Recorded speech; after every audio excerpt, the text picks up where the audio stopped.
क्या हाल है?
रुकिएगा चलिए।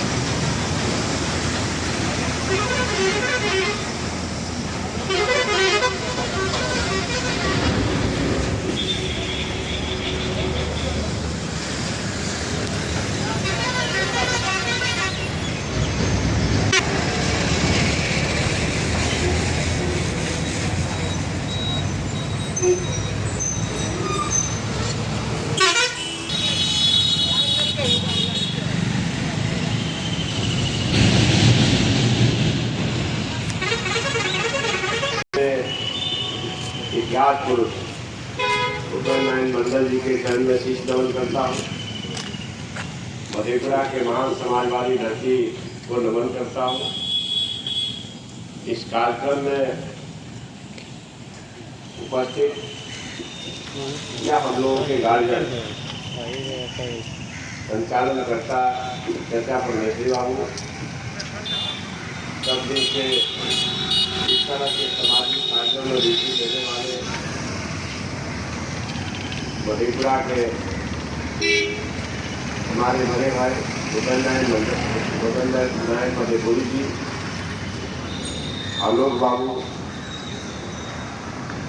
कॉमरेड गणेश मानव जी, राजेंद्र बाबू, आलोक बाबू, सभी साथियों, रामकृष्ण भाई, भूपेंद्र बाबू के बारे में मैं कुछ बताऊं शायद मेरे शब्दकोश में या मेरे ज्ञान में वह शब्द नहीं है। मैं उम्मीद करता हूं कि संस्कृत, हिंदी, अंग्रेजी के सारे शब्दकोश छोटे हो जाएंगे। इस तरह के महापुरुष कभी दुनिया में युग में कभी आते हैं, फिर हर युग में प्राप्त होते हैं कि नहीं, ये कहना असंभव बात है। मैं इस अवसर पर ज़्यादा न कुछ कहना चाहूँगा।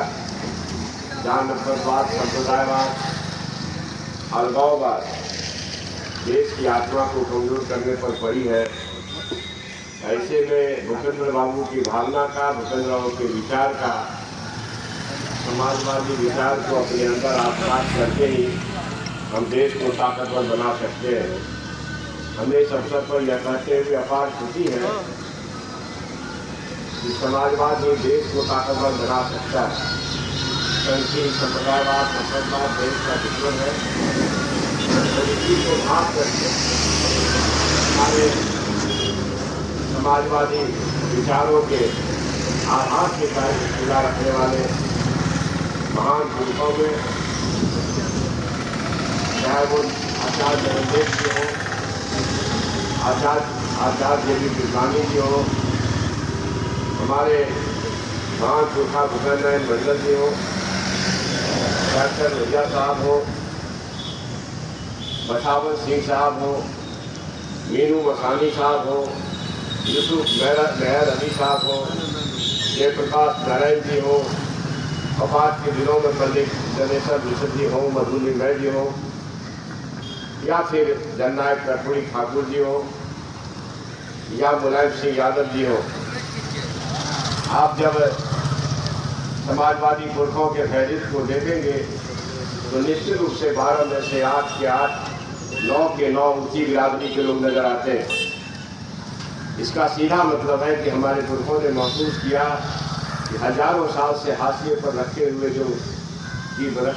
हुई जो बड़ी आबादी है, जिसकी संख्या इस देश में 85-90% है, उसको जाति के नाम पर जो अलग थलग रखा गया है, शिक्षा से, विकास से, संपत्ति से और हिस्सेदारी से, तो ऐसी जमात को जब तक हम साथ नहीं लाएंगे तब तक इस देश को ताकतवर कोई नहीं बना सकता है।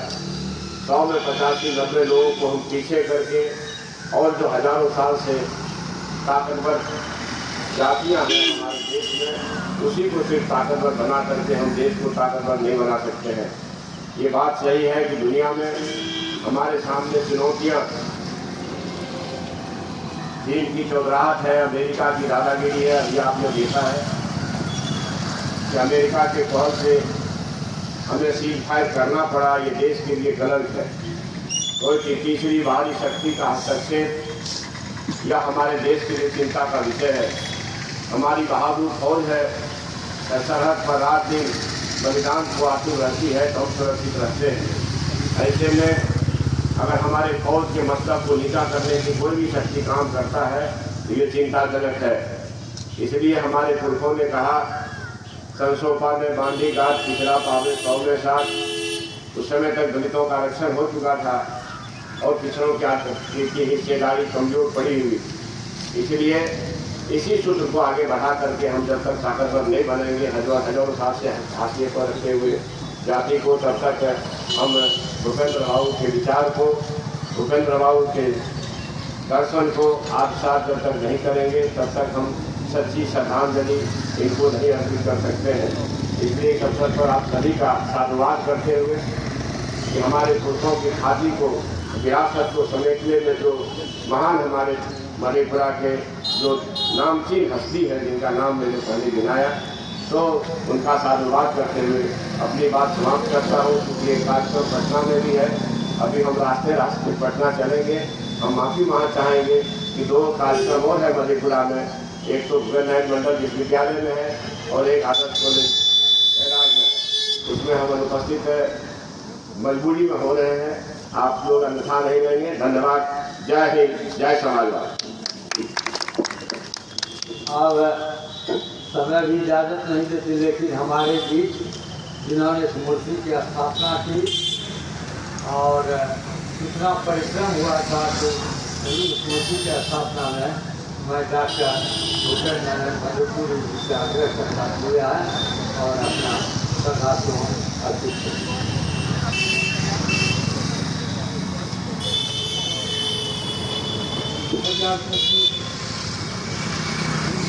आज से 50 वर्ष पहले 29 मई 1975 को समाजवादी चिंतक भूपेंद्र नारायण मंडल ने अंतिम सांस ली थी। समय भी वो भारतीय संसद सदस्य थे। अब आप ध्यान दें महामना के बारे में मैं क्या कह सकता हूँ। जिनके बारे में विश्व के महानतम समाजवादी चिंतक डॉक्टर राम मनोहर लोहिया ने 1964 ईस्वी में व्यास बिहारी विद्यालय के मैदान के मंच से मधेपुरा वासियों को यही कहा था इनके बारे में, यही मधेपुरा वासियों, तुम जानते हो कि मैं बार बार मधेपुरा क्यों आता हूँ। इसीलिए कि समाजवाद का पर्याय बन गया है तुम्हारा भूपेंद्र नारायण मंडल, जो सच्चा हीरा है, सच्चा हीरा। ये समाजवादी धरती ने इस सपूत को जन्म दिया है, जो निर्भर होकर, निर्भीक होकर भारतीय संसद में गरीबों की बात उठाता है और भविष्य में भी उठाता रहेगा। तो जो आदमी डॉक्टर राम मनोहर लोहिया और सबसे बड़ी खूबी थी भूपेंद्र बाबू में, मैं तो उनके साथ बैलगाड़ी से लेकर रेलगाड़ी तक और सड़क से लेकर संसद भवन तक हमेशा सारा के साथ साफ रहा। मैं उस खुली किताब को पन्ना पन्ना पढ़ता था, एक दो पन्ने उल्टाने के बाद ही ऐसा लगता था कि इनके व्यक्तित्व की ऊंचाई आकाश से भी ऊंचा है और इनके विचार की गहराई समुद्र की गहराई से भी अधिक लगता है। तो सबसे बड़ी खूबी थी जो कि हम लोगों को उतारना चाहिए अपने जीवन में, वो कभी भी प्रशंसा से पिघलते नहीं थे और कभी भी आलोचना से उबलते नहीं थे। ये सबसे बड़ा गुण था उनका। कभी भी प्रशंसा से वो पिघलते नहीं थे, कुछ नहीं होते थे, बल्कि इतना अस्तित्व करते थे उनको हार और जीत में कोई अंतर नहीं महसूस होता था। उनके चेहरे से भी कोई यह नहीं पता लगा सकता कि वो इस बार के चुनाव में हारे हैं या जीते हैं, ये कोई नहीं कह सकता। जबकि राम मनोहर लोहिया एक बार चुनाव में 57 ईस्वी में जब भूपेंद्र बाबू जीत गए थे और वो हार गए थे, तो उन्होंने व्यक्त किया, डॉक्टर राम मनोहर लोहिया ने कहा, भाषण में कहा कि ऐसे मौके पर शरीर तो अपना धर्म निभाता है, लेकिन मन को बड़ी ठेस लगती है। मैं चाहता हूँ कि ये सोशलिस्ट पार्टी और मुझ में वो सहने की क्षमता और चिपकन हो जो मोहम्मद गोरी को प्राप्त हुआ था। वो 17 बार हारने के बाद भी 18वें बार इस कोशिश में था कि इस बार हम जरूर जीतेंगे। वो चिपकन, वो समर्पण मेरी पार्टी को भी चाहिए और मुझ में भी वो गुण आना चाहिए। ये डॉक्टर राम मनोहर लोहिया का, लेकिन वो गुण भूपेंद्र बाबू में था, पहले से ही मौजूद था। वो समाजवाद के पर्याय बने हुए थे बचपन से ही। वो जिस समय अकाल पड़ा वो छोटे थे, उसी समय गरीब लोगों को बुलाकर अपने दरवाजे पर जो अन्न था, बदारी था, उसमें से अन्न लुटा दिया कि एक जगह अन्न जमा रहे और दूसरे जगह लोग भूखा रहे। ये नहीं हो सकता। बाद में तो कभी यह भी जानने का मौका मिला कि वो आड़ पर खड़ा होकर के गरीब लोगों को अपना फसल भी लुटा देते।